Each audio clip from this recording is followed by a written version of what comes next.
At the moment, I think the market's never been busier. In spite of all the headwinds, in spite of all the challenges that we've got, there's an awful lot going on, and it's quite an exciting time to be doing what we do. So I think it's the economic headwinds that borrowers are facing into. It's causing uncertainty. We've moved out of a low interest rate environment into a more fluctuating interest rate landscape.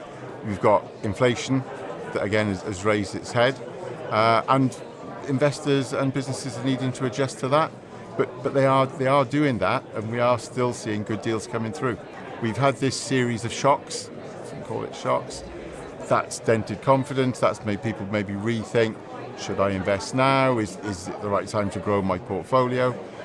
And really, we've got to start, picking our heads up and looking at that further horizon, because the challenges that we face now will pass. We know that from history.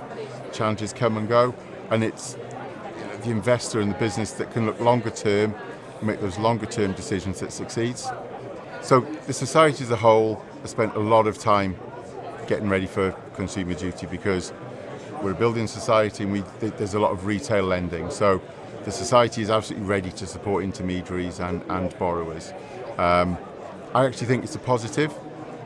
It's more regulation, yes, but anything that helps protect customers and keep lenders on track, it's a real positive. For us in the commercial space, it's not as relevant, but I like to think that we operate to high standards anyway, and we're talking to our brokers, the NSAFB, about customer duty, and just make sure that we are ready to deliver. And we've been able to innovate because there is more information now around things like swap rates, things like forecasting, the way we think interest costs are going to go. So we're able to innovate more with our products. And as I'm talking to peers in other lenders and in banks, you can see that we're all sort of starting to get into lanes of areas of expertise that we can really focus on.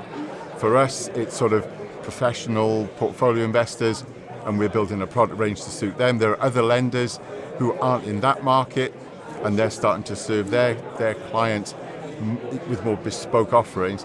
And I think that's really exciting. I mean, I mentioned I started doing this quite a while ago.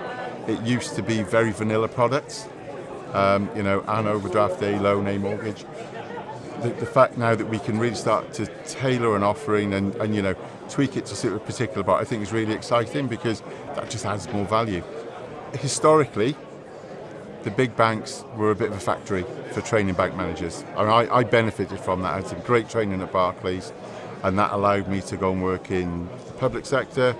I now work for a building society. I've worked for other banks, and there were a lot of people of my age, some of whom I still work with, got that great training. The banks don't do that anymore. It's a cost thing. It just doesn't happen. I mean, my graduate training scheme was 5 years, if you can believe it. And there's been a falling off in the availability of people, not quality people. There are really good people around, but we need to find a way to train them and upskill. FIBA, who are sponsors here today, have launched a training program. The NSAFB are doing the same for their brokers, and I applaud that. We're supporting both in YBS, and internally we're looking at our own training, mentoring schemes to upskill brokers and lenders of the future. But it could be a big issue if we don't address it. It's a long-term commitment to making sure that we recruit the best talent. That for me is absolutely paramount in terms of background, either in terms of ethnicity, sexuality, or where you've been employed previously. It shouldn't matter. We've recently switched in YBS away from the old competency-based interview where we all rehearse for it, to strengths-based interviews. And what we're looking for is to find out if people are good at doing something, and key point, do they enjoy doing it? And those are the criteria that we're starting to use to assess people, as opposed to, can you tell me a good story about the last time you put a commercial mortgage out the door?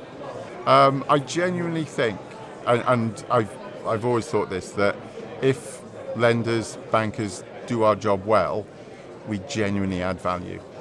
I understand, a lot of the issues that have happened historically, and the industry has failed in the past, but where we do well and where we pick the right deals, pick the right borrowers and support with the right products, we genuinely add value and we genuinely make a difference.